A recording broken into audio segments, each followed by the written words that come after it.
Hello viewers, আমি আপনাদেরকে একটি টিপস দেখাবো যে ওয়াইফাইয়ের বিষয়ে।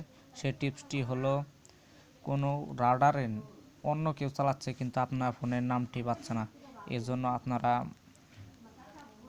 যে টিপসটি ফলো করবেন আমি আপনাদেরকে দেখাবো। এখন আমরা সরাসরি চলে যাব আমাদের ফোনের ওয়াইফাই সেটিংয়ে এবং ওয়াইফাইটা বন্ধ থাকবে আপনারা চালু করে নেবেন এবং উপরে থ্রি কর্নারে ক্লিক করবেন।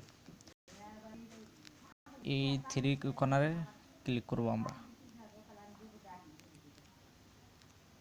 আপনারা থ্রি কর্নারে ক্লিক করবেন এবং অ্যাড নেটওয়ার্কে ঢুকে যাবেন। এরপর আপনারা ওই রাডারটির নামটি লিখবেন। আমার রাডারটির নাম হলো ডি এবং সিওটি টাইপ থাকে সম্ভবত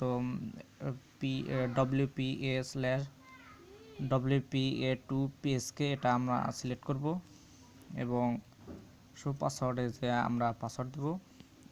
আমার রাডার পাসওয়ার্ডটি দিয়ে দিচ্ছি আমি,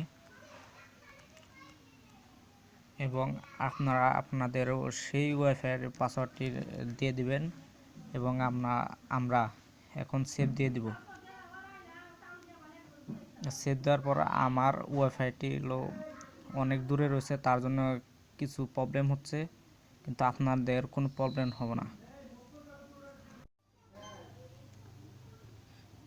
ভিউয়ার্স, আমি আপনাদেরকে আমি বারবারে রিফ্রেশ করে দেখাচ্ছি, আপনারা রিফ্রেশ করতে পারেন।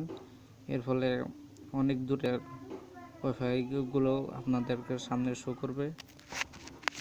আমার নামটি শো হচ্ছে না, কিন্তু আপনাদের হবে। দেখেন সেভ হয়েছে। এখন যদি এখানে কানেক্ট কিতে চাপ দেয়, দেখেন কানেক্ট হয়েছে।